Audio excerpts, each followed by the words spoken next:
Now we're going to talk a little bit about the reproductive hormones and kind of what some of their roles are. So the first hormone we'll talk about is the gonadotropin releasing hormone, or GnRH. And it's produced and released by the hypothalamus, and it controls the release of follicle stimulating hormone, or FSH, and luteinizing hormone from the anterior pituitary. The luteinizing hormone, or LH, is produced and released by the anterior pituitary in response to GnRH. In the female, it acts on the follicle to cause ovulation and subsequent formation of the luteal cells that form the corpus luteum. It induces continued production of progesterone from that CL, so it's responsible for pregnancy maintenance as well. In the male, it acts on the Leydig cells to induce production of testosterone, as we discussed in the anatomy portion of our reproductive talk. The follicle-stimulating hormone, or FSH, is produced and released by the anterior pituitary in response to GnRH. And in the female, it acts on the ovary to stimulate growth and development of follicles. So oftentimes what we'll utilize, you'll hear a discussion on follicle-stimulating hormone. We're talking about embryo transfer or superovulating cows. And what we're doing is we're stimulating additional production or growth of follicles there. In the male, it acts on those Sertoli cells to stimulate the sperm cell production, so both the male and the female. The progesterone is a steroid hormone produced by the CL in the female, and it prepares the uterus to receive the embryo, and then it also maintains that pregnancy.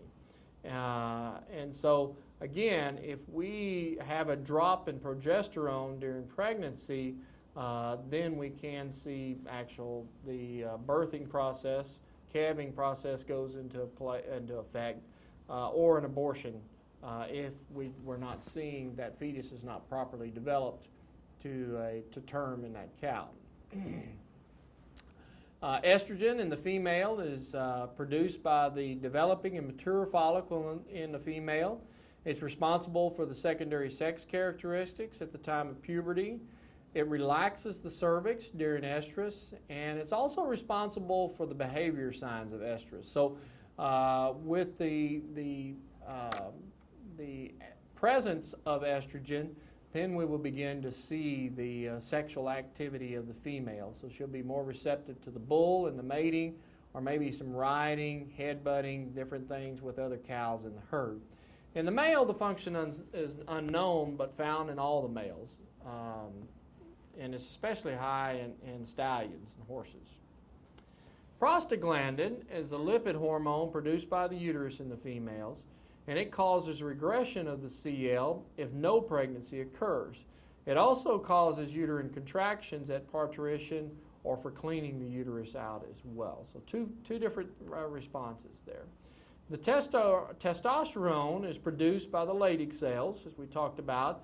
It's responsible for the secondary sex characteristics in the male, and so that's why if we leave a male intact, we will see them begin to crest up in the neck, the head will get broader, shoulders will get wider, whereas a castrated male is not going to have that masculinity look to him. It also induces the male's sexual behavior or the libido in the bull, and also responsible for maturation of the sperm. Oxytocin is produced by the hypothalamus and stored in the posterior pituitary. It's released in response to stimulation of the mammary system to induce the milk production. It's also released during parturition to cause uterine contractions, and it aids in that fetal placental expulsion, so that cleaning out after birth. It also may be released by the luteal cells in some species too. Inhibin is produced by the follicles and the testes, and it suppresses the production and release of FSH.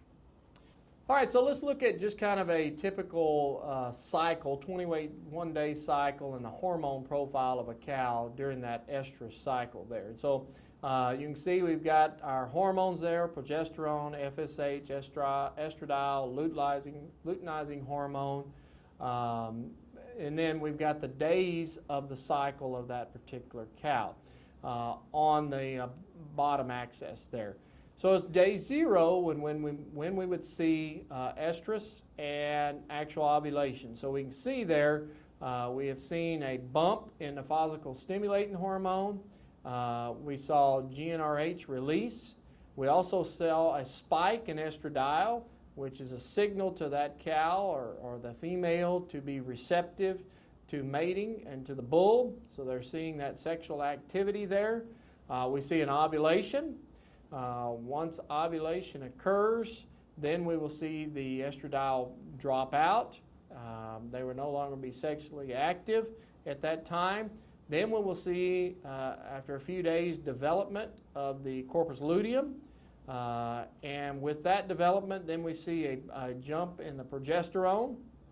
And the progesterone is maintained at that level. And then what we see is after about day 17, 18, if there is no conception there and we did not see fertilization, we will see luteolysis there, and then the process will begin and start over again. So you can see that repeat. Now this is all important, as we'll talk about in synchronizing cattle and artificial insemination, because we can begin to manipulate that hormone cycle. We can utilize a CEDAR device, a vaginal implant device, which will allow that has progesterone that's slowly released, and so we can hold an animal, hold a CL for a period of time if we want to extend that. We can also provide a shot of luteinizing hormone, which will cause progression of that corpus luteum, which will then in turn cause ovulation.